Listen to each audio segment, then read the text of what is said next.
Okay. I am a cyber pirate.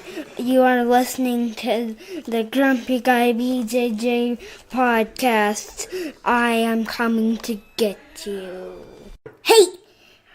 You are listening to the Grumpy Guy BJJ Podcast. Hey, what's up, guys? Got to take care of a few things before we jump into this week's episode. First, our Ramping Isometrics for BJJ program. It is a 12-week program, all laid out for you. It's going to help you build strength and cardio in the fastest, safest, and most convenient way possible. This is how James and I have been training for the past year, and we love it. So we put this program together so you can just follow along, and we are certain you will see and feel the benefits that we do. It's only $15. Just go to grumpyguybjj.com, click the drop-down menu in the upper right-hand corner, and you'll find it. Next, R3. This is our K2 D3 supplement. It is a combination of those two vitamins, D3 and K2. These are two vitamins that James and I have been taking for a long time that really help us recover from hard training sessions. And for only $15 with free shipping, you get a whole month supply. I was going to pull up some studies explaining the benefits of D3 and K2, but I'm not going to insult your intelligence and pretend to be a fucking scientist. I take it. It helps me recover. That's it. So for $15, check it out. And last but certainly not least, we have partnered up with Jiu-Jitsu.com. They have a ton of awesome BJJ instructionals, and they have hooked us up with a discount code for our listeners. It's Grumpy10. So what you got to do is you go to Jiu-Jitsu.com, which is DIGITSU.com. Find the instructionals you want, throw them in a shopping cart. In the little discount code box, you type in Grumpy10, which is just GRUMPY and the number 10, 10. That's it, no spaces. Boom, you get 10% off.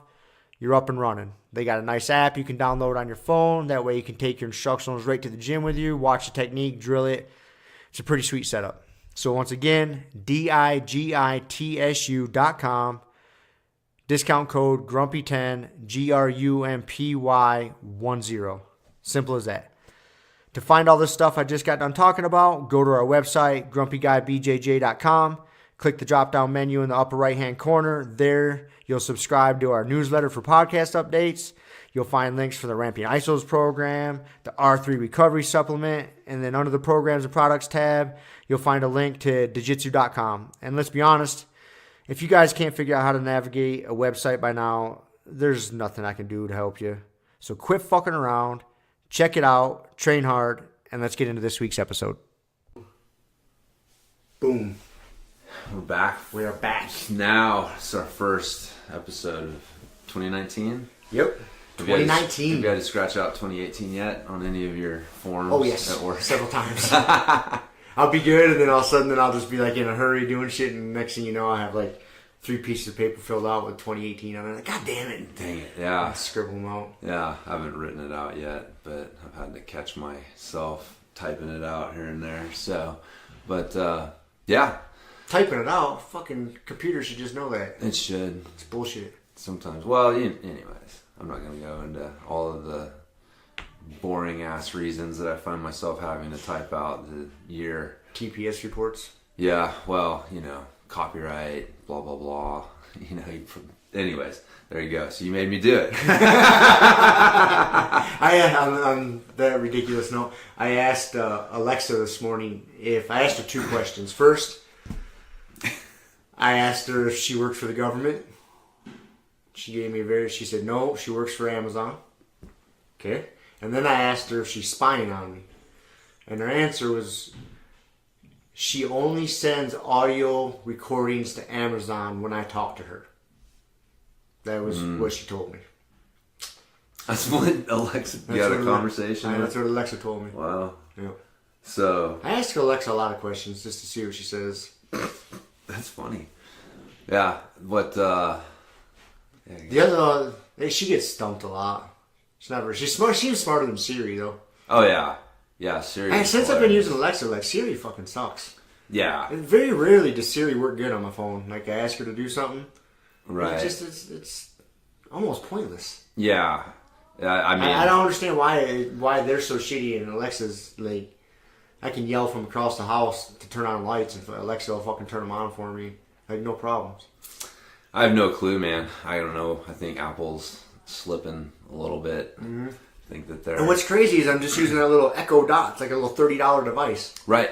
Yeah. That's what we had before we got our Google Home. But same thing, man. That thing will it'll hear you and give you what you asked for, and it's sometimes it'll get stumped. But yeah, I remember Kiele, this was several years ago, so I know it's gotten better, but obviously not that much better.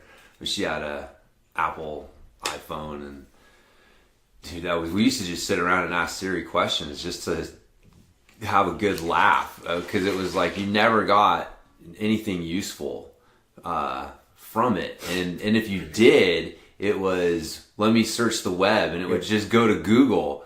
And I mean, honestly, that's the problem, is when you're in my opinion, because I mean, those things have direct access, like Android based stuff is, dude, isn't that Android's Google's platform? Like, that's their open source software, and so that's why the Pixel, like, it runs that, and it's but anyways, you have like direct access to Google, and which is basically the internet and basically all of that information, and when you're Siri, you don't. And so you got direct access to whatever Apple does, and then the rest you're trying to go to that other source. And so there's just that extra step. I think that kind of fucks it. It is.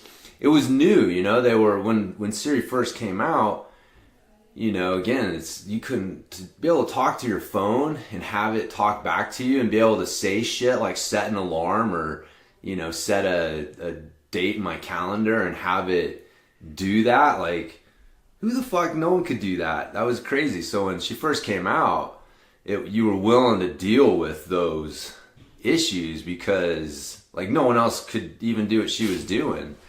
We're talking about she like it's a fucking person. It basically is. Basically man. Is, man. It's an entity for all intents and purposes. But yeah, just as time goes on, I think that's the problem in general. Like, it's when you're innovating stuff, everybody else is coming along, and it's easy to be like, oh, so that's what, dude, it takes so much effort to create something like that wasn't there before. And then everyone else has the luxury of being like, oh, okay, now we don't have to go through all that work to get to this point. We can just take what you did and then start figuring out how can we do it better. Which is good, but it's if you're the person who innovates and that's not your attitude, you're not always looking at like, dude, we suck. Every year it's like, we suck. Like, that's how Apple should have approached this shit. Every year is like, the iPhone sucks. Like, what do we do better? Every year they're like, dude, iPhone's so great. Like, how can we make it a little bit greater? So, and eventually you got people coming along and they fucking surpass you. So that's my makes sense. Opinion. So.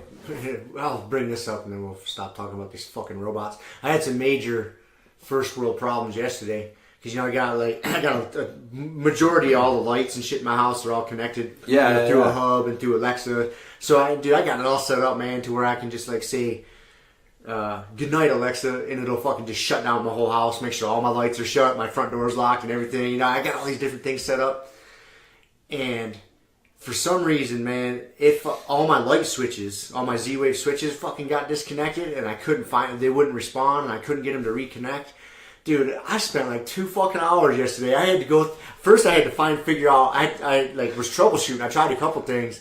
It wasn't working. I had to figure out how to factory reset not only my hub, then I had to go through and factory reset all my switches. There's a little fucking tab on there. Yeah. I had to look it up on YouTube. You had to like pop this little fucking tab out, push the tab back in, hit the on button 10 times. Oh my God. And that factory reset it. And that got me back to baseline. And I had to do that for every fucking switch in my house that I had connected. I was determined though. I was pissed. I was so fucking pissed that for some reason they just all stopped connecting. Well, what choice do you have? It was bullshit. I was so pissed that I couldn't turn my lights on just by talking to it. That I had to go back and fix them all. That's funny. You can still turn them on. Like, you can still turn them on by hand if you're living in fucking 1990. No, that's fun. I had that. Remember that stupid faucet the touch faucet. The touch faucet that I had, and I just always assumed that if the touch part stopped working, that the handle would work. And no, that wasn't it. That's why we got rid of that damn thing, because it broke. And it's like, no, the handle was literally just a flow control. Oh, it wasn't an on-off. No, it wasn't an on-off. Like the on-off, it was touching, because when you touch the handle, like that registered as a touch. That makes sense. And so even if you would move it to the off position, you were doing it what you thought was manually, but you were just touching. It was really a touch on and touch off that was happening, and so so man, my fucking, and all of a sudden you're like, seriously, I can't use my sink, like my faucet and my sink in my kitchen, I don't have access to, and you realize how valuable that water source is. Yeah. But how lucky you are to have other water sources for sure. But that was irritating. So that's why we went back to the other, just a plain old, faucet that on off, but the touch was nice when it worked. It was nice as hell, man. To be able to have dirty hands and just hit it with your elbow. You see those commercials, and it's like those fucking drug commercials. Everybody looks happy. But unlike the drug commercials, they don't have to tell you about the side effects of their fucking faucets. Side effects include not having access to your sink if it fucking malfunctions, or your faucet doesn't work. And so anyways, all right. Well, now that everybody's heard about our technology our first world problems. It's bullshit. Yeah. So anyway, so we were gonna talk a little bit about some stuff. I don't know. Did you have any? Did you come up with any? Well, yeah, I do. So I started thinking about. I was kind of a little bit upset with you, James, after last week. Last week I brought up the scenario as if you fucking had been drinking, had some illegal drugs in your car, and you ran over a cyclist. Yes. What you would do with the body. Yeah. And I couldn't really get you to play along. You really started thinking about it too much. I did. I thought about it too much. You thought about it way too seriously. I'm like, no. Just how would you get rid of the body? I had one of our listeners come up to me and tell me how they would have got rid of the body. And so I was just a little bummed I couldn't get you to just admit the fact that, hey, this is how to get rid of a body. Well, if I then you went down the rabbit hole, like, oh, well, I can't kiss my kids good night if I'm the one chopping up bodies and all this shit. I'm like, all right. all right. No, I know. All right, how are you getting rid of this body, James? I mean, honestly, it's acid or something, dude. You want to get rid of that motherfucker. Like, I don't want to. Like Breaking Bad style, like a 50-gallon drum of some lye. Fuck yeah, dude. Put them in there. Yep. You don't want to fucking have that coming back, and you just want to get rid of it. So if you're just gonna get ruthless, you just gotta go. I think that's the move. 100% ruthless. When I worked at Halliburton, we had bags and bags of that chemical. That's the exact same chemical they used in Breaking Bad. Yeah. To dissolve bodies. And there was part of me that I almost wanted to grab a bag or two of that just to have in my garage, just in case one day things went sideways on me. You never know. I had the option to put that in my bathtub and take care of things. Yeah. So. Yeah. I didn't, just for the listeners out there, I don't have bags of lye to dissolve bodies. Allegedly. Right. So, yeah, no, that would be it. If you're going to go ruthless, you got to go 100%. That's the problem. People they go halfway. That always just cracks me up, dude. Like, back when I used to watch the news, and you hear about these people, and it's like, dude, you hate to judge people even when they're doing, like, bad shit. And, dude, like, it's like, you fucked that up, man. How can you be so... But, yeah, most people just do it halfway. Like the motherfucker, remember the dude who robbed the bank in L.A. all his years ago, and he fucking was just head to toe covered in fucking, bulletproof vest and bulletproof helmet, and he had all the fucking automatics, and you remember that shit? Dude, he had the whole LAPD just pinned down. He was just, dude, it was like a fucking scene out of a video game, man. He was just walking down the street, had them just pinned because they were completely outgunned. And you sure this wasn't Lethal Weapon 4? No, dude, it was a real thing. It was a major thing. I mean, maybe because I was living in California at the time, and but it was like I remember that changed shit because Like, the LAPD was literally helpless and getting fucking blasted because all they had like, their fucking 6-shooters. Like, literally, you know what I mean? 6-shooters and a shotgun. And this guy had, you know, fucking high-powered automatic weapons and was just covered head to toe in bulletproof Kevlar armor. And they didn't stand a chance. And... yeah, eventually I think it was the SWAT. Like, they had to call in SWAT and get the heavy weapons out and all that shit. And eventually they got him and you fucking killed him or whatever. But it was crazy. But like, that motherfucker. He went all in. All in. All in. The dude who stole a tank. Same thing, man. The dude who stole a tank. He committed. All in. Like, if you're gonna fucking go over the edge, man, all in. Don't go halfway. And so, anyways, but that's just my... that's my thoughts on it. I'm always looking like, God damn it, dude, you didn't go all in.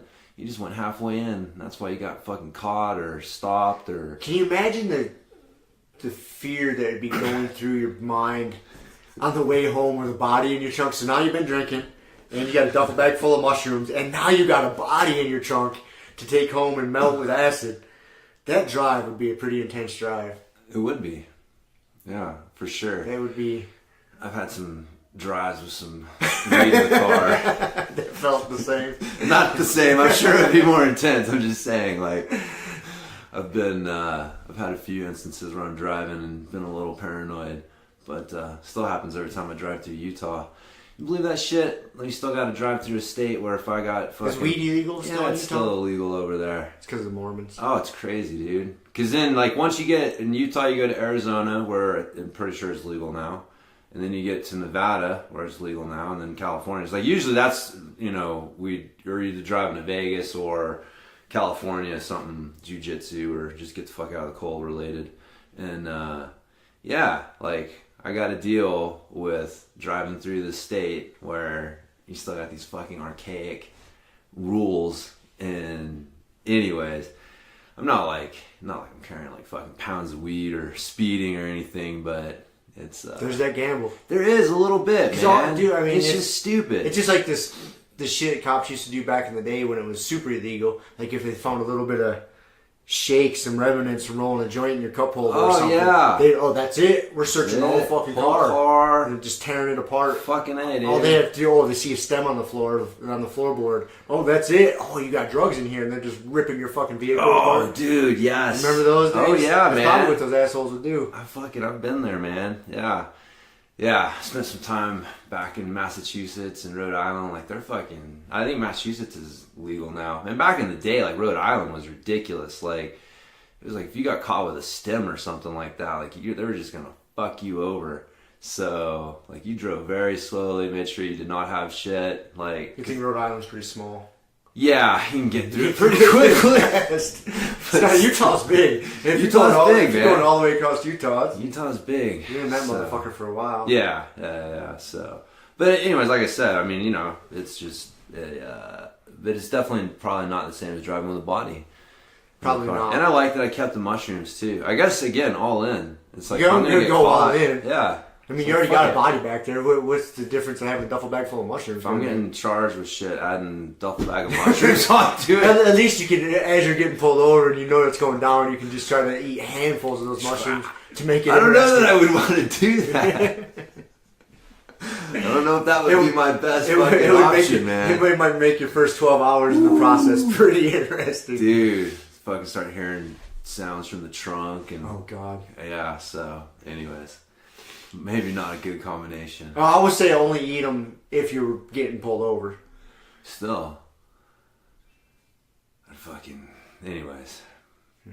That would be tough. Would be tough. Might make for a bad trip. Yeah. Not quite a psychedelic expert. You know they're not whisking you. They're gonna fucking... You're gonna be there for a minute. Oh, yeah. You're gonna start peeking and the fucking lights be going. And you're gonna be like, God damn it. Freaking out, man. Freaking out, man. So, yeah. But, anyways, no, that would be my plan. I don't know. That's if I brought it home. If I was out in the woods, like, I don't know, that might be a different thing. Because driving home with it's a different thing. That's a different animal. Yeah, it's a different animal. It depends on where you're at. If you're kind of out in the sticks, you know, Yeah. The idea might be kind of a shallow grave, and hoping for some coyotes or mountain lions to snatch it up for you. Yeah. We got a lot of mountain lions out here looking for a meal. Yeah. But do they eat dead shit? Coyotes do. Mountain lions like to kill their food, don't they? I think so. That's what. So you might be kind of screwed. Yeah, I'm not sure. I don't know what I'd do. Bear. So you do it in a way that you would be implicated, because that's the other thing too, is like, fucking just keep going. Like, if there's no, like, if it's a cyclist and you hit them, like, odds are it's gonna be tough to like tie you back to the crash. True. Depending if you're providing your car's not too fucked up. Yeah, exactly. So, but that's so if they did it in a way though where they're gonna tie it and you have to fucking deal with it. So then, yeah, I guess I would be dragging it off. You're starting to think about it a little too much, man. Too much. Well, no, you know. No, you gotta skirt yeah, to find. If I gotta deal with the body, then yeah. I don't know. Yeah, I think I would drag it out. Same thing. So that drive home would be a little. That'd be intense. Especially if you just hit a fucking biker hard enough to where you feel like you got to deal with the body. Like you're driving home with a fucking car that looks a little fucked up, you know? Odds of getting pulled over are increased a percentage or two. You're fucking. Especially if you your little star in that bottom corner is going up one notch, dude. Yeah, It's like, you got a headlight that's pointing crooked.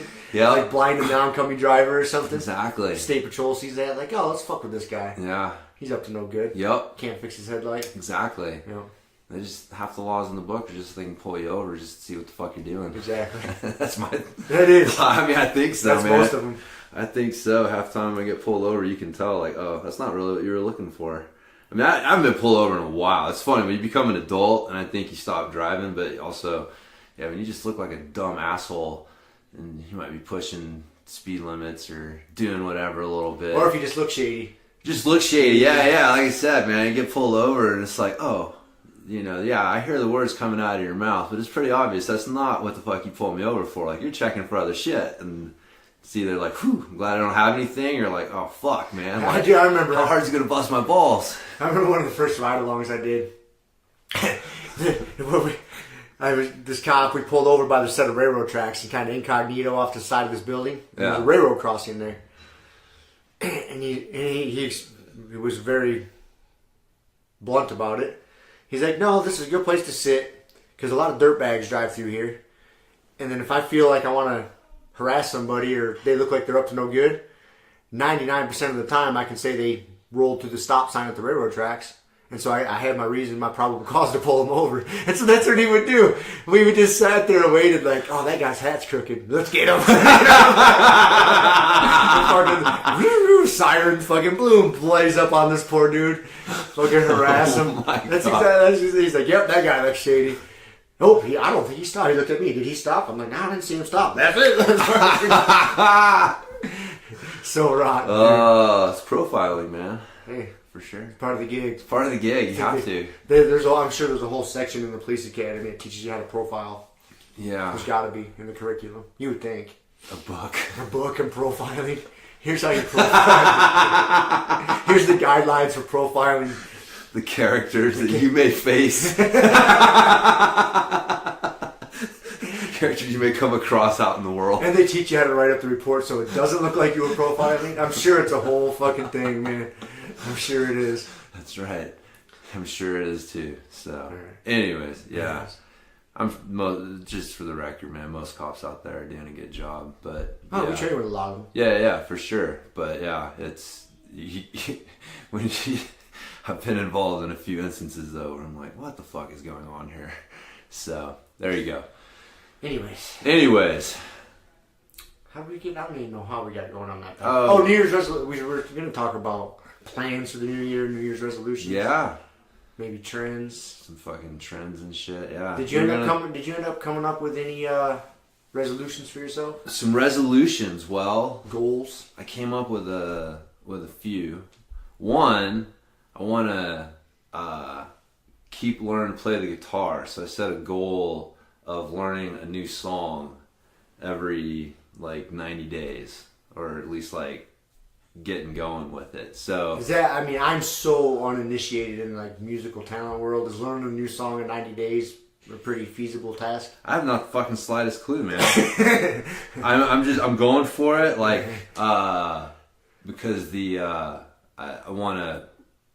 just want to set a goal, like, you know, it needs to be tangible, like, say, like, keep learning to play the guitar. That's what I put down first, and then I'm like, that's gonna mean jack shit. It's too vague. So my goal is by the end of the year, like, so I don't need to have it down where I can, like, fucking, you know, I've mastered the song, but at least start working on it and be able to hack through part of it where I'm like, okay, I'm working on this song. I don't know. It's kind of like, and I'll keep working on it. I kind of figure it'll be like jiu-jitsu where, you know, you start working on a move and you just kind of get it to the point where you feel like, all right, I know I got a lot to work on, but I understand what I'm trying to accomplish here, and I'm going to move on to something else.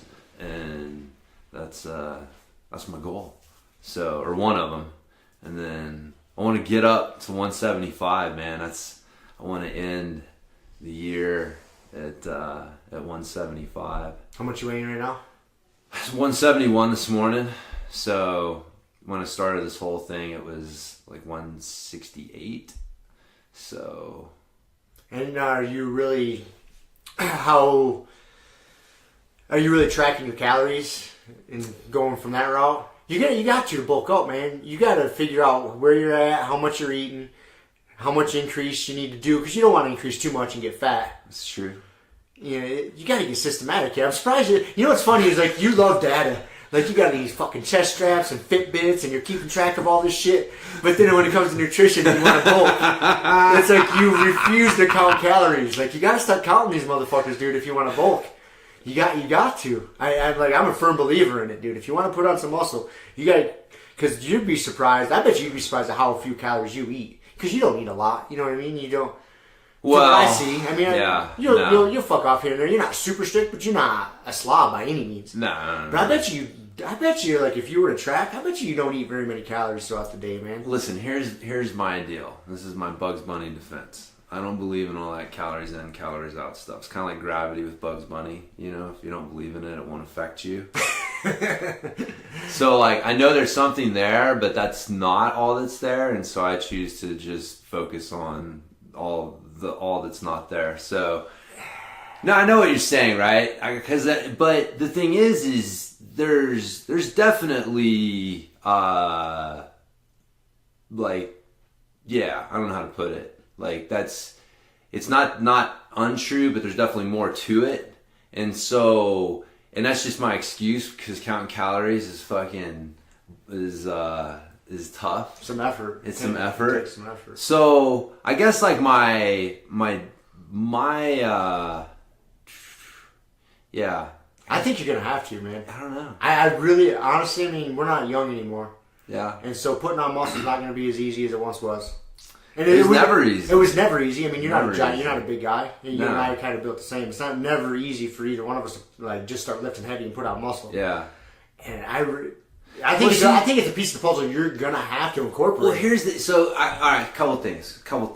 So, well, no, you're absolutely right with the calories in, like, that. That's where you need to start if you're, you know, for sure. And so I'm just making excuses. I just want to be clear on that. I know I'm making excuses. So here comes all my excuses. I'm ready. You ready? Yeah, I'm a fucking black belt in excuses. I know, I'm prepared. So, at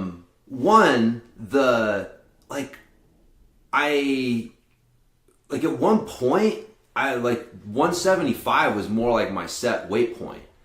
Like, I'm not really, I started out, and I remember, like, really having to work hard to get over 170. Like, so, like, 160, 165, like, that was kind of like my first natural weight set point when I started lifting weights and you know, really kind of getting into it, trying to bulk up, and I was doing my creatine and eating 6 times a day, and, you know, my fucking myoplex and all that shit. And then eventually, and dude, it's funny, it was the workout that I'm doing now. I told you, like, I got up to 195, and eventually I got over 170, and then, like, whatever it was, man, this workout, my diet, like all these things, and I wasn't counting calories at the time. That's the thing. Like I've never counted calories because it's never been. I've never needed to worry about it from a fat loss standpoint. And so when I got up to 195, and then I stopped doing the workout and kind of cut back, I was like, man, this is just getting too big. Like it reset. Like my set weight point was 175. Like that's where I came back down to, and that's where like I stayed like really easy. I didn't have to make any concerted effort to do that. And then it was when I moved here and I started riding a bunch, and then really it was when I started doing jiu-jitsu that I stopped. I didn't lift as much. I didn't do the same volume, and my workouts were just different. And that's when my weight started dropping, and I started getting down to where I was like more 165. And I got down to like 160. I remember like for one of the fight to wins, like I had to weigh 160. So I fucking sweated it out in the sauna there so I got all the way down to 160. But so I guess what I'm saying is I feel like my body, it's not like I'm trying to put on weight. I'm really just trying to get back up to where like my set point was. And that's why I think like I haven't really done much, and I'm already up to like 171. Like I think that it's just going to be a matter of the workouts, like I said, more just kind of how I'm lifting. And so for me, like the nutrition side, like counting the calories and things like that come in for me when I hit a wall and like things aren't working. But anyways, there's my fucking excuses for why I'm not. It's not bad. Like I see what you're saying.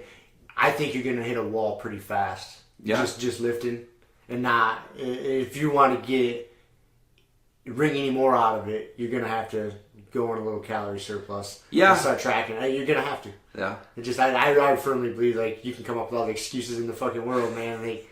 It's science. All right, man. we'll see. It's science. It's science. Science. Yeah. Well, I mean, it is true.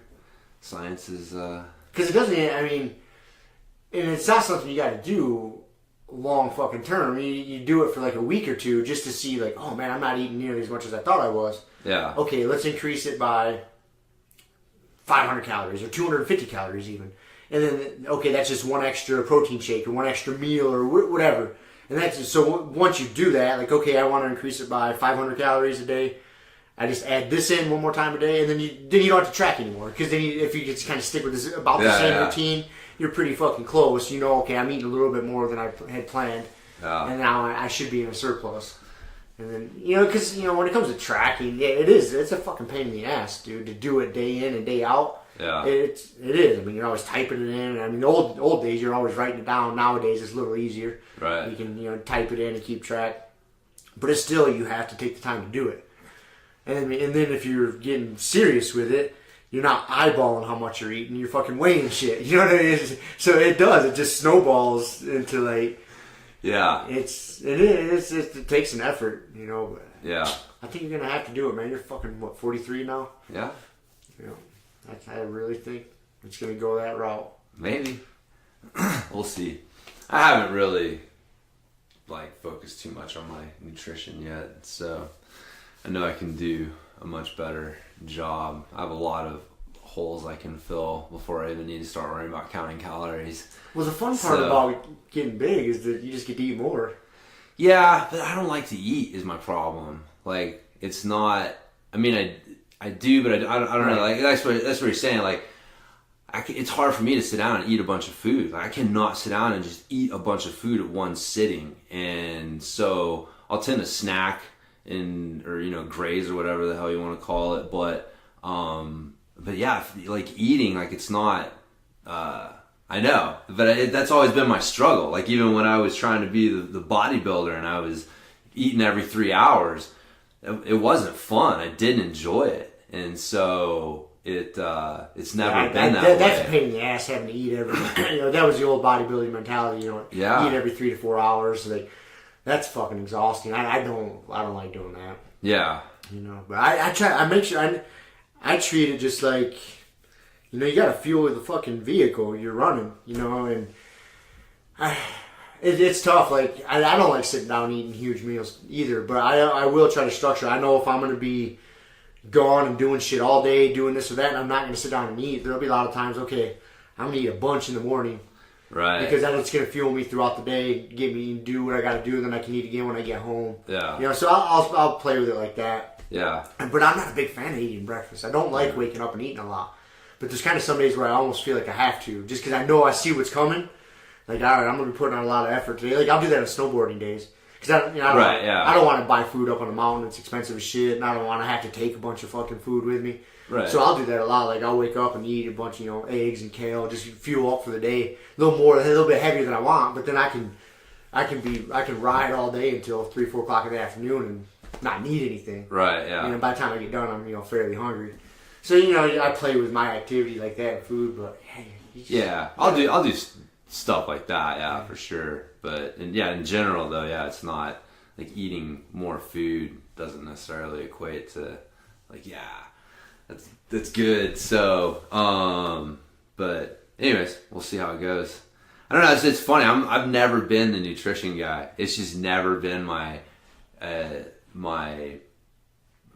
mean, I know a bunch of shit, and I can definitely. But like when it comes to like counting calories, either myself or wanting to work with people on that level, it's like, man, I just never had any desire to like dig into that shit at that level, and so I always left that to smarter people than me. It's a pain in the ass.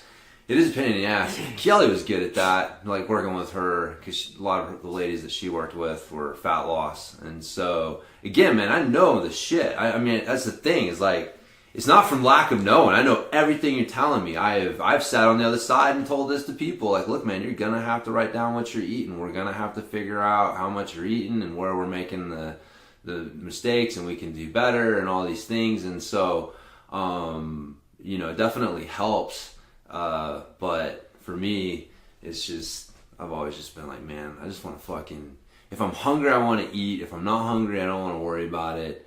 And I think what it is, honestly, dude, I got like you're saying, dude, but it's a pain in the ass trying to eat. Like, I think I almost I got so fucking sick and tired of eating that I just got to the point where like, I don't want to deal with it anymore. Like, I just want to I want to eat when I want to eat, and I don't want to be fucking bogged down with all this shit. So I'm still rebelling, I think, from the other opposite extreme that I was at. So, but it's anyways, that's just been my personal struggle.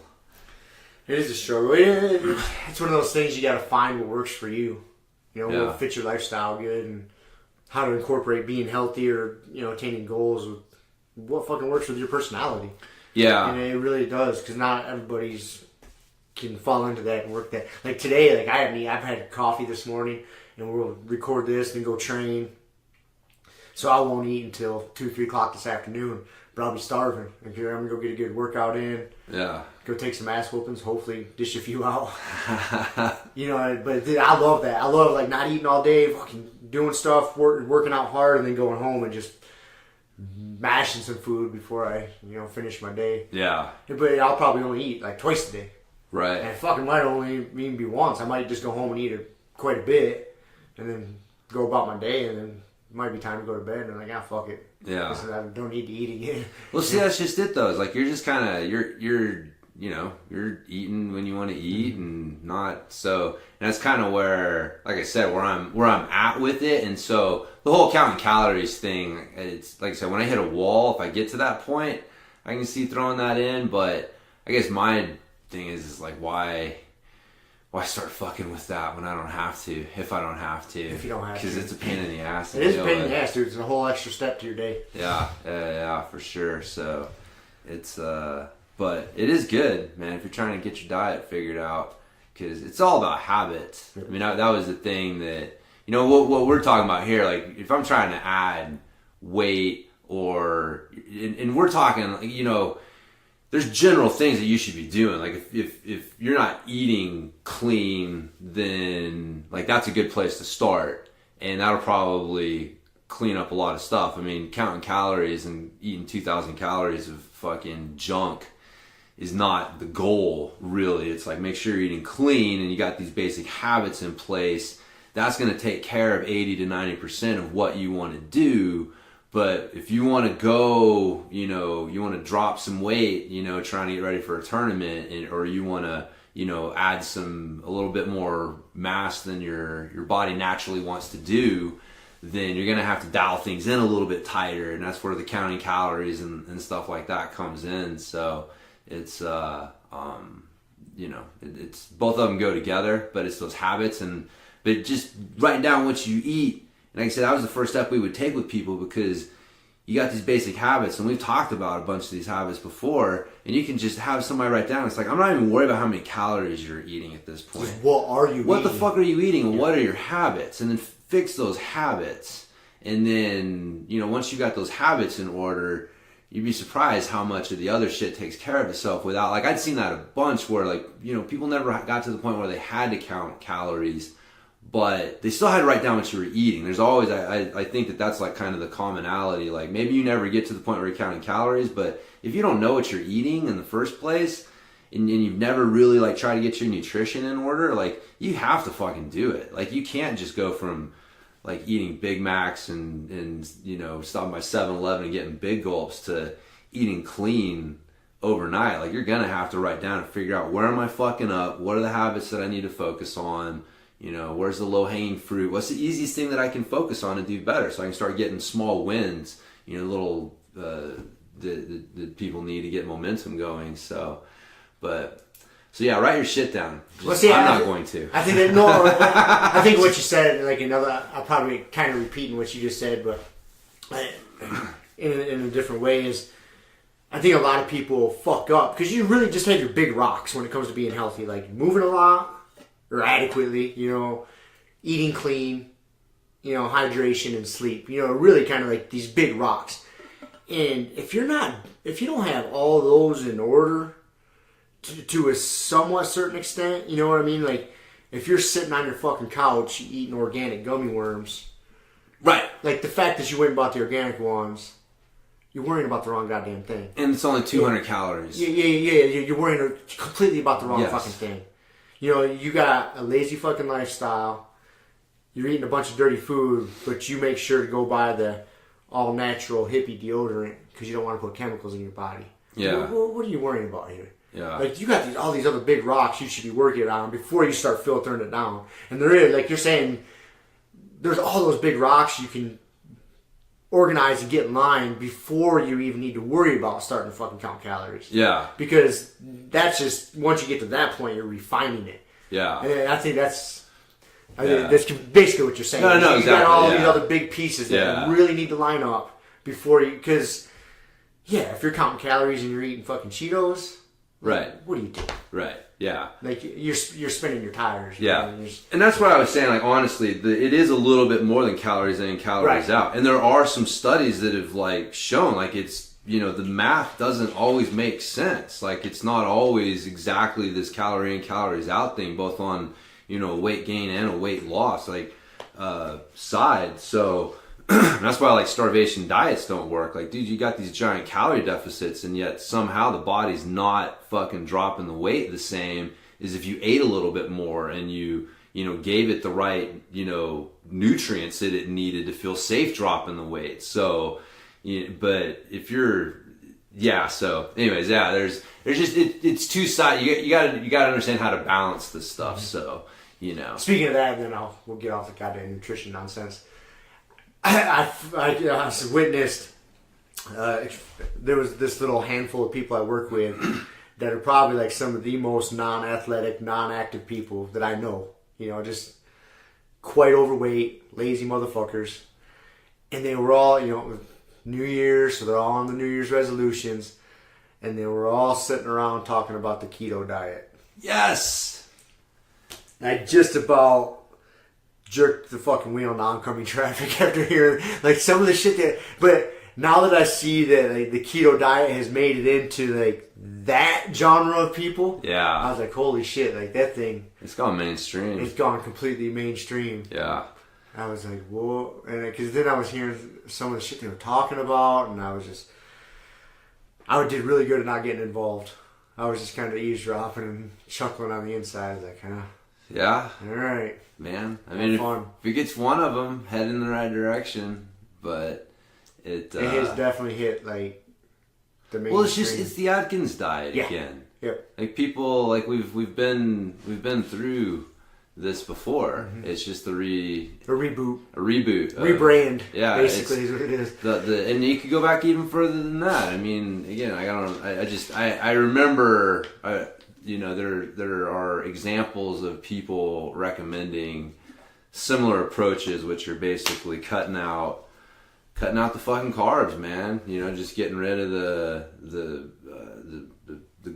sugars and the carbs and just focusing on proteins and vegetables. So again, yeah, it's nothing new, but it's exciting when you can put it in a little package and you can be like, put a name on it. And it's got research. Like, that's the thing that gives it a legitimacy, because it's like, oh, it's got research and science and shit behind it. So the new religion of the times is signed off on it. So it's And the one statement I heard that I had to really bite my tongue to, like, just not give him a little bit of wisdom. One of the guys was arguing the benefits of it is that, yeah, it's so great, such a good diet, you don't even have to exercise on it. And you're not even supposed to exercise when you're eating the keto diet. You're not even supposed to exercise. All right. So now, this is what he said, dude. I can't make this up. I heard that and I was just like, yeah, well, oh my goodness. I mean, unfortunately, you see what this is. It's a double-edged sword, man. I mean, you saw the same thing with kettlebells, right? Like, man, kettlebells are now to the point where you go to Target and they've got little fucking pink neoprene-covered kettlebells. And along with that comes some of the most ridiculous, atrocious shit that you've ever heard. Dude, in fact, it's funny you bring this up, dude. I had somebody comment on one of my YouTube videos on the kettlebell swing saying that I was doing it wrong. And their comment was that when you're doing your swing, you're supposed to have your hands striking the inside, and I was fucking it up because I was having more of my forearms, mid forearm striking, and which is just fucking hilarious because it's like, no, like that's the opposite. Like, when your hands are the only thing here, you're doing the tipping thing. Like, I'm not pushing my butt back. Like, if you're gonna push the butt back, like, I remember them teaching that at the RKC. Like, you should be able to see their hands behind, like, their butt or under their butt, or else they're not sitting back. And that's one of the common problems with the kettlebell swing is people doing I call it the tipping bird, because their butt actually just stays over their feet the whole time, and they're just tipping forward and up. But because they have that kettlebell to counterbalance them, they don't get off balance, right? It's just like that little tipping bird thing. And it's not the same thing as an explosive hinge. And so, like, I've got this fucking, I'm like, are you kidding me? I've been fucking around with kettlebells since like 2005, 2004. I've like trained with some of the, and it's like, are you fucking kidding me? Someone's out there coaching this. Like, this person got told and coached that you're supposed to do this tipping motion, basically. But that's what comes along. You know what I mean? It's the same thing where I'm just like, what the fuck, man? But, that's what happens when things go mainstream is you get these people getting a hold of it and they don't know what the fuck they're talking about. They just know this is hot and popular, and they get this, like, peripheral understanding of it and start parading around as fucking experts. And to the people who know nothing, they sound like experts. And then people who actually know what's going on are sitting there like, oh my God, where do I even start? And the next thing you know, you're just surrounded by it. So there you go. Yeah, that actually is a good segue to predictions. Well, it is, but I'm gonna fuck that segue up. Good. So I started listening to the David Goggins book. Okay. I'm probably 3/4 of the way through it. Yeah. Dude, the way they did that audiobook is fucking awesome. Because not only does the guy just read it, obviously what an audiobook is. Right. Reads the book to you. But then it's pretty much after every chapter, like they'll have little breaks in between here and there to where they do like a little impromptu conversation / podcast. And so the guy who reads it, I forget what his name is, and him and David will sit down and have a little conversation, and he'll give a little more insight into like what just happened in that chapter, and give some other stories, and it's fucking awesome, dude. It's a really cool way to do an audiobook. Well, it definitely makes it more a little more entertaining. Interesting. It is entertaining. It's really cool how they did that. I was pretty pumped on that. I'm trying to find our predictions from last year. Uh-oh. In case you're I'm embarrassed. I'm not sitting here just looking at Instagram. I figured you were just ignoring me. Ignoring you, looking at the new Happy Gal account. Happy Gal BJJ or something, or Happy Gals. Yes, our girls are now on Instagram. So, yeah, no, it sounds that. I mean, I think I mentioned this before. Like, that kind of ties in line with, you know, the Netflix show. You know, like take one thing and then try to find multiple ways to make it consumable. So like reading the book, but now the audiobook's different. Yeah. And so now you can, so he's kind of got two different products out of this one thing instead of just like, how do I maximize this one thing? And so, yeah, I mean, because it makes the audiobook totally worth listening to. It's cool. It's good. Yeah. But I like the book too. So, I mean, the dude's a nut job. He is a nut job, man. Straight up, he is a fucking maniac. We talked about that a little bit. Like, there's definitely an element of... he's crazy. The old saying, man, if you're going to be stupid, you better be tough. I mean... I'm not necessarily saying he's stupid. No, you know what, man? In the book, he kind of admitted a little bit that... you know, he calls himself like a knuckle dragger. He's like, I just fucking put in the work, man. He's like, I'm not overly special or smart. Yeah. He's like, I just put in the motherfucking work. Yeah, well, you know, he did say, like, again, you may not be to the point, like, towards the end of the book, though, he does start to admit, like, it wasn't smart. No. Like, I didn't respect these things like I should have. I didn't approach it from an intelligent standpoint. I just had the attitude of, like, I'm just going to put in the work. I'm just going to, like, outwork everybody. And so, but that's exactly what, you know, the thing is like, that's it. Like, so it's not that there's necessarily you know, that's not, I wouldn't say that's the best way to approach some of those challenges. But it's inspiring. Like, it definitely the point of, like, man, you can push your body to do things and you can be dedicated to things. Because that's the thing too, man. Like, he found ways to get the work in. You know, he's trying to train for these ultra events and he's working a full-time job, and he's like, well, I, you know, ran to work and I ran home and I did this. And it's like, you know, yes, like, people who say, like, I don't have time to work out. It's like, get the fuck out of here. Like, you have so much time. And so, yeah, like, those elements were inspiring, but I had as a coach, I guess, like, I always look at these things a little bit differently, because I'm always looking at, like, okay, how are people going to take this? And what are they going to do with it? And I guess just in my world, like, I know, and I guess our world really, man, you know there's dudes out there who are taking this shit, and you've probably fucking done it a few times yourself, where it's like, you're like, yeah, I'm fucking gonna get after it, and maybe pushing things a little harder and stuff than necessarily, but, you know, it's a good book. It's a good message. Yeah, you can't be an idiot and take the wrong message from it. Yeah. I would say, like, you can't skip over that part of his message. Right. Like, he talked about that and he said it. And I guess that's kind of my thing, is I can see people kind of glossing over the fact that he is saying, like, man, that approach broke me. And, like, I probably didn't have to break myself to accomplish what I accomplished, because now I'm doing it way smarter. I'm performing better. I'm feeling better, you know. And so, you know, at a certain point, like, dude, we were talking about, if you got to the point where we almost died from not stretching.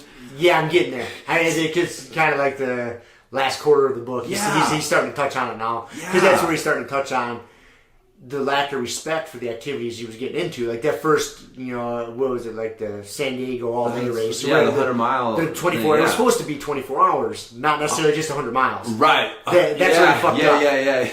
That's right. He said, you didn't run for the full 24. You didn't run for the full 24. Good job. Try it again. But he showed up to that with Gatorade, Myoplex, and Ritz crackers. Yeah. Ritz crackers. Having not trained for it at zero. Yeah. Zero. Like his cardio training going into it was like an elliptical 20 minutes once a week. Yeah. And just zero respect for what was going to happen. Yeah. And he admitted it. He's like, it was ignorant. I had no respect. And I just figured, I'm going to outwork every motherfucker here. Dude, there was a certain point, like halfway through the book, where I told Kiele, where I was like, man, he just did not respect what he was getting into. Yeah. And I don't know if that's necessarily like a good thing or good message. So I was glad to see that he kind of, at the end, like he did say, like, that probably wasn't the smartest thing. I probably should have had more respect and done a little different, but I fucking didn't, and now I can tell you that I ran on broken legs and shit like that. It's like, oh my god, man. So yeah, it's a good book. It's a good message. I still use it, man. I'll get out there and push myself a little bit harder, knowing like, all right, dude, don't let your inner bitch get you. Or now he talked about how like you can trick your inner bitch, and I don't think he called it your inner bitch, but that's what you call it. So I like that term. And he'd be like, I wouldn't feel like going out for a run, so I just like tell myself like, just get your shoes on and get out there for like an easy mile or two just to loosen up. And once you're out there, it's like, well, I'm here all now. right, man, well, I'm here now. And it's like, and you kind of knew full well, like we do that shit all the time, like going to the gym, like I've done, I'll go in, I'll maybe do like 1 or 2 rounds, or the infamous like, I'm not going to go in and train, I'm just going to go in and hang out. And it's like, no, you're talking shit to you're tricking your inner bitch. You know full well when you get there what's going to happen, but sometimes you got to have that little, just getting out there, just showing up, like it's most of the battle. Like whatever you got to tell yourself to just fucking show up, whether it's a workout, whether it's jiu-jitsu class, whether it's that fucking race, like honestly, most of it's just showing up and then figuring it out from there. But yeah, it's good. I like that guy. I do like that guy. I don't want anybody to get me wrong. I like his message, man, for sure. I can just see some knuckleheads out there showing up to 100-milers like, yeah, Goggins! How much do you run? I don't. I got this. Run. I read this book.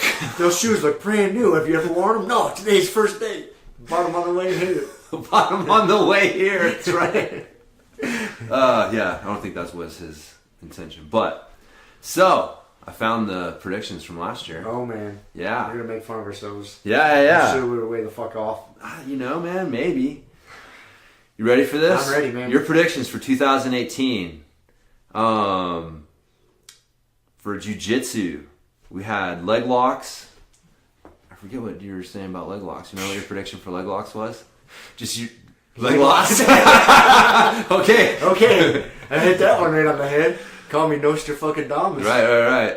I'm sure if we listened to it, you went into more detail. We didn't just say leg locks. Next. The EBI format. Health, mobility, and fitness focused. And self-defense. I was wrong on that. I kind of thought the self-defense trend would be more prominent than it is. But it's still about the same. Yeah. I've still seen a few things here and there, but I remember at the beginning of last year, it seems like Hickson was coming out with a bunch of self-defense things, if I remember right. And I think that's kind of what got me thinking, like, oh man, this might kind of catch on to being more popular. Yeah. And it's still about the same. I'm going to agree with you, but I'm going to say, like, remember there was the Wagner had his whole deal. Yeah. Where he just was calling people out. Remember when he was fucking covering people's mouths from the back. And people started bitching about it, and he just was calling out everyone, like the whole jiu-jitsu community, like, well, what the fuck are we doing here, man? Like, this is a self-defense. Like, this is supposed to be a martial art. Like, what are we doing here? So, I feel like that conversation was interesting, and I mean, there were definitely a lot of people who were agreeing with him, as evidenced by the fact that now there's a lot of people fucking doing, what do they call it, the Python? or whatever, smother. I don't know. They gave it a name. Oh, I'd call it the Cosby. The Cosby. Yes. All right. So, but yeah, no, I'd agree. I mean, the self-defense is still kind of, it's there, but not a big part of it. So you had in the fitness side, odd implement training. It's about the same. Right? Steel mace has gotten more popular. It has gotten more popular. I'd say that's kind of definitely gotten going. Mobility stuff. I think that's gotten more popular. That's gotten more popular year. For sure. Yeah. If you include like the yoga in that, like kind of awareness and use of that, I'd say that's definitely gotten more popular. Online training. I'd say it's kind of the same. About the same. Yeah. Wearables, as we both sit here with our Fitbits on. So yes, I would say that trend continued. Yep. And proved to be a good one. Because the technology's getting better. Yeah. So. Yeah. No, it is. It's definitely getting better. It's the same thing with MP3 players, man. I certainly didn't have the first one. I waited till they perfected that a little bit before I got rid of my CDs. So. I agree. I remember the first one I had was an iRiver. Was the name of it? It was named an iRiver. It wasn't an Apple thing. Yeah. It was an iRiver MP3 player. It was a fucking hunk of junk. Huh. But anyways. So. See, nutrition, intuitive eating. I don't hear much about that anymore. No. Not unless your balls deep in the nutrition stuff like I am. The eating for brain health. No, that kind of went by the wayside too. No, and then supplement simplicity. Nope. No. People are still just as dumb, complicating the shit out of things. They are complicating things. So my predictions was the EBI format. We both talked about that. It was interesting because I feel like the EBI format, I mean, as it stands right now, they're changing it, right? Like they're doing team. They're gonna focus on the combat jiu-jitsu and then start implementing some team events. Like my understanding is they're not doing any more just straight EBI. Just straight like what we think of as like the 16-man submission only one night tournaments. And so I feel like that it kind of peaked a little bit, obviously, now that because Quintet came along. Like Quintet's like so goddamn exciting that and yeah, I don't know why they need to do more of those quintets. Yeah, I really like that. Yeah, no, I do. I think so too, man. I think that's probably a prediction that I didn't have written down, but as we're talking about, like I think the team tournaments or team stuff competitions are going to get more popular for sure. So yeah, but I think like it's interesting though, because like they still call it like EBI rules, EBI overtime rules. I mean, there's other tournaments and things that use that. So it definitely had a big impact on the submission grappling world. And but yeah, it's like I said, I think they're going to keep doing the old format with the women's, but they're not doing any more of the men's. So I think that combat jiu-jitsu, because that was Eddie's original vision. Mm-hmm. Like that was the whole thing. Like the whole EBI tournament was this like accident for all intents and purposes. Like just something he got going just to kind of get the ball rolling. But his intention was always to get the combat jiu-jitsu. That was always his vision. So I think now that's up and rolling because February 22nd, you got the 4-man tournament with Gordon Ryan in it. Fabricio. Yeah. So anyways. And that's straight combat jiu-jitsu rules? Yeah. Bitch slapping? Yep. Combat jiu-jitsu. So. I don't know. Yeah, I don't know about that. I'm at first I was kind of hype on it. I've kind of soured on it, man. Honestly, I think I've said this before. I'd rather watch just pure jiu-jitsu or full-on MMA. Yeah. This weird middle ground. Get the fuck out of here. Yeah, I agree. It doesn't do it for me. I see the benefit of it. Yeah. I do for self-defense aspect. And there's good stuff to it. But as far as me wanting to watch it all the time, Yeah. Yeah, I don't... I agree. I like the old EBI format. I wish they hadn't gotten... I wish they're continuing to do them, but I guess it just kind of got tough. I mean, it is like the only person who gets paid is the winner. I mean, there's no show money. you don't get paid anything unless you win, and you only get paid based on people that you submitted. And so, like, I guess, you know, it was things, people were starting to figure out how to job the rules a little bit with the overtime rules. And so I can see why it might be time to move on. But man, it was good, man. Like, those EBIs definitely did a lot for think jiu-jitsu. It's weird. And also finding enough talent and finding enough entertaining, highly skilled grapplers to fill the card. Right. And, you know, I think if you would just do like, you know, one or two events a year, you don't have to put out, I mean, it's still a significant amount of money, but you're not doing an event every month, and you're not having to find talent to fill all these goddamn cards. Like, that's a lot of goddamn work. Yeah. You know, if you only did a couple events a year and build the hype up to it, and, you know, it's like the old UFC model to where they only had like 4 fights a year, so you get all pumped for it. Yeah. You know, but now they got, you know, fucking fights every weekend, and you can't even keep track of it.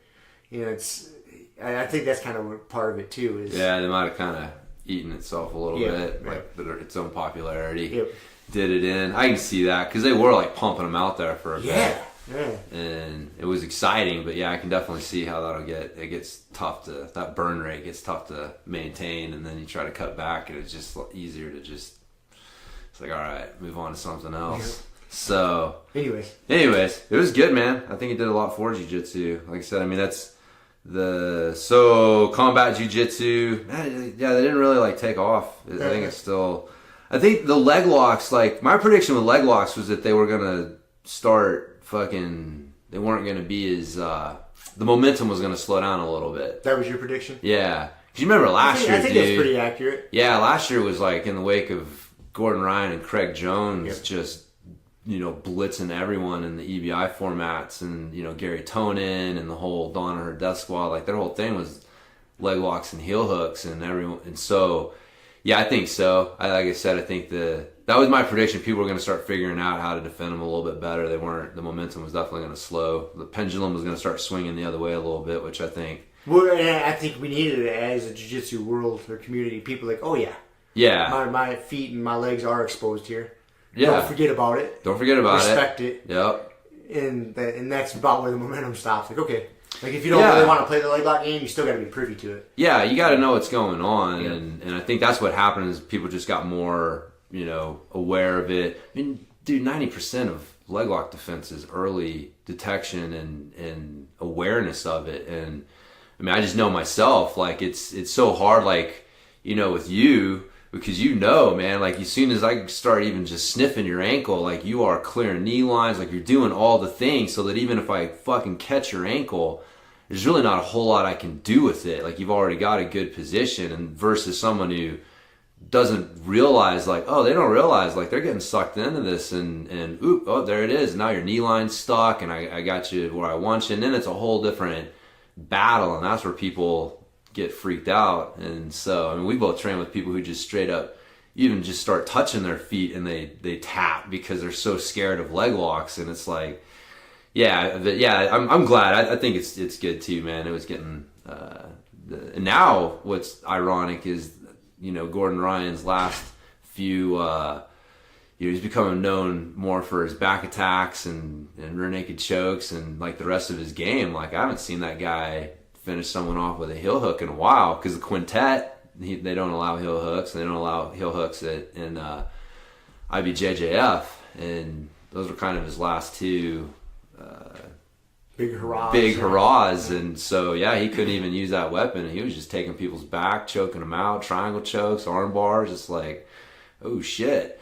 Like, but everybody has to respect the legs, and you can see how it opens up other shit. The other shit, because like they have to. And so, and that's well rounded. I think that's kind of, you know, where I think everybody's getting to it with, which I think is good. So I think that was a good prediction. You predicted that one pretty good. So there you go. Man, my fitness shit, crawling, get more popular. Nope. No. Steel mace. Yeah. Recovery, I would say, yeah. You know, it's funny. So I will say, like, two of my predictions for this year, it's funny looking back, are actually like, I think like the momentum's gonna continue with those two things. Like I definitely saw it, you saw like the steel mace get more popular and recovery get more popular.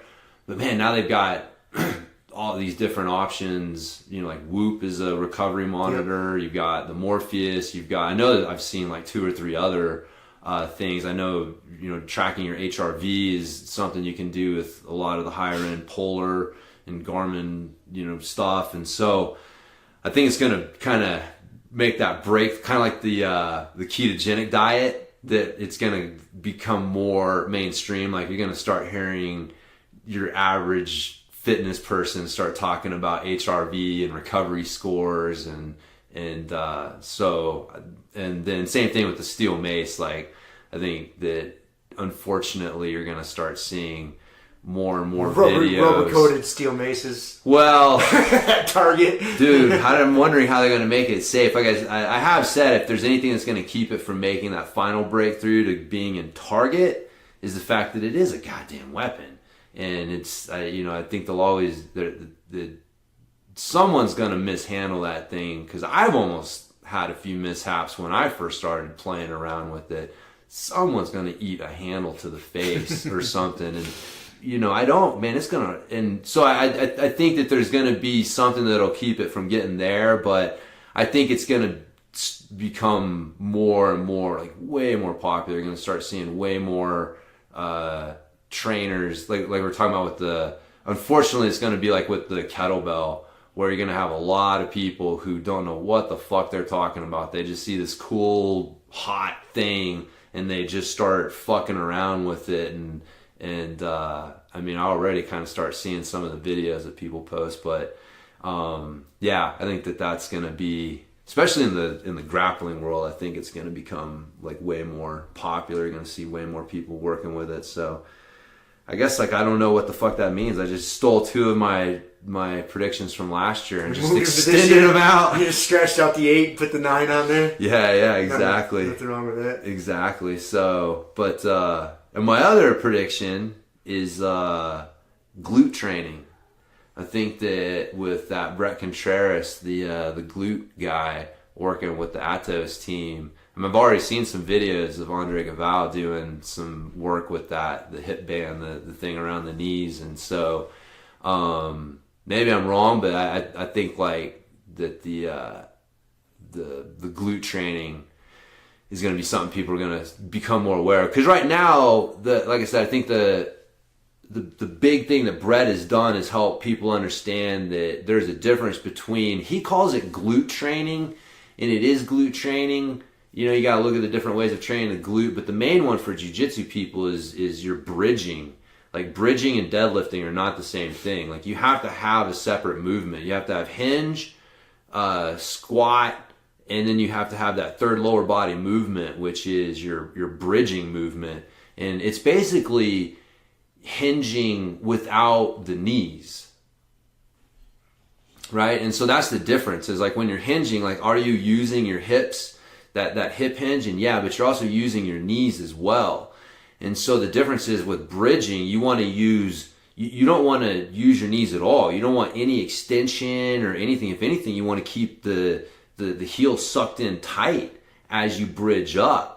And that's the opposite of what you do when you do a deadlift. When you do a deadlift, you're extending the heels away as you hinge through. And so that's the difference. To your body, they're 2 completely different movements. Like moving the hips while keeping the heels sucked in tight versus moving the hips while pushing the heels away. They're 2 different movements. And so that's been the big mistake that we've been making, I think, in fitness in general. But with the jiu-jitsu, like it's just, people do deadlifts thinking they're training their hinge or they're bridging and stuff. And it's like, no, you have to train your bridging separately. You have to train, with the glutes, the abduction, like moving the knees out. And so, like those specific, rotational, like the glutes are responsible for rotating the legs, in the hips and the hip joint there. And so you've got hinging, rotation, and abduction, basically moving the legs out away from the center line. And so those are the 3 roles of the glutes. And so, and those all have, when you think about them, are like, dude, every single one of those things are like fucking prime, super important things for jiu-jitsu, like rotating through the hips, keeping the knees open and not letting them get smashed together, and bridging, basically. And so, but yeah, so that's kind of I think that'll be something the jiu-jitsu community will start becoming more aware of, is that fifth or that third lower body movement, that you want to add in, the bridging and some of these I other hope aspects. so, but I'm skeptical. Because I don't think most of the jiu-jitsu community is privy to the fucking first two moves. There's a lot of squat and the deadlift. Squat and the deadlift. Like a lot of jiu-jitsu guys don't like training outside of jiu-jitsu. Yeah, that's true. I don't know. Yeah. It's changing. I think it. I guess, like, for me, like, coming from mountain biking, to me, there's a huge amount of people want to train, and I know it's not everyone. There's still a lot of people, but there's definitely a lot of people in the jiu-jitsu community who train and do stuff outside. I think there's more. There's more than like back when I first started. Yeah, but the problem is jiu-jitsu is so much more fun. It is more fun. I think that's the roadblock. Yeah, because people are like, oh, well, I'm getting a workout anyways, and I'm having more fun. Why do I need to fucking lift this thing or do this? Well, it's funny, man, because that's and again, that's where kind of part of what we try to help people understand, like, why do you want to do that shit? And it's you're gonna get more out of your jiu-jitsu.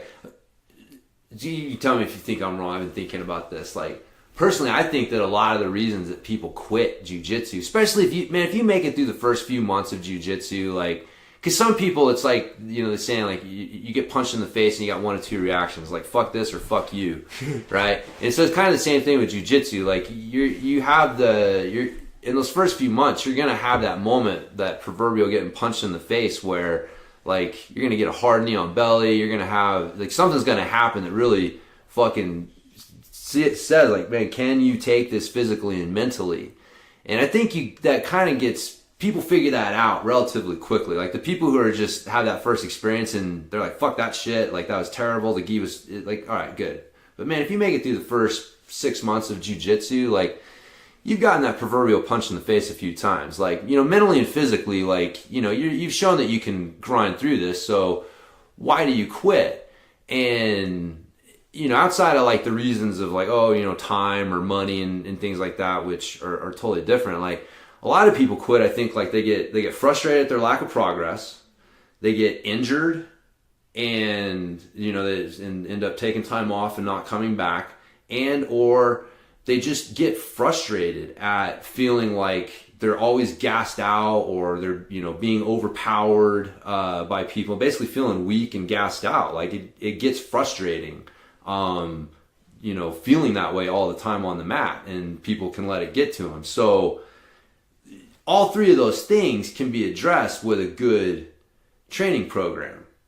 And so, like, for me, it's almost like, man, you're stacking the deck in your favor that you're not going to quit, because that the odds are you're going to quit.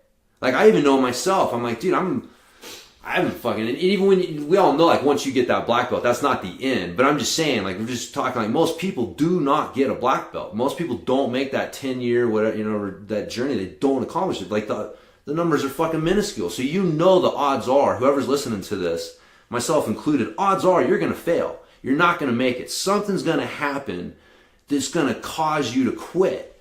And all you can do is just try to stack the deck in your favor as much as you can to try to make sure that doesn't happen. Whether it's like, crafting your lifestyle around it, making sure that you're taking care of your body, eating well, all these things. Like, these are the things that you can control and try and stack the deck in your favor to try and make sure, to ensure that you, when either that roadblock never comes, or when it does, you have the tools that you need to get through it and keep going with the journey.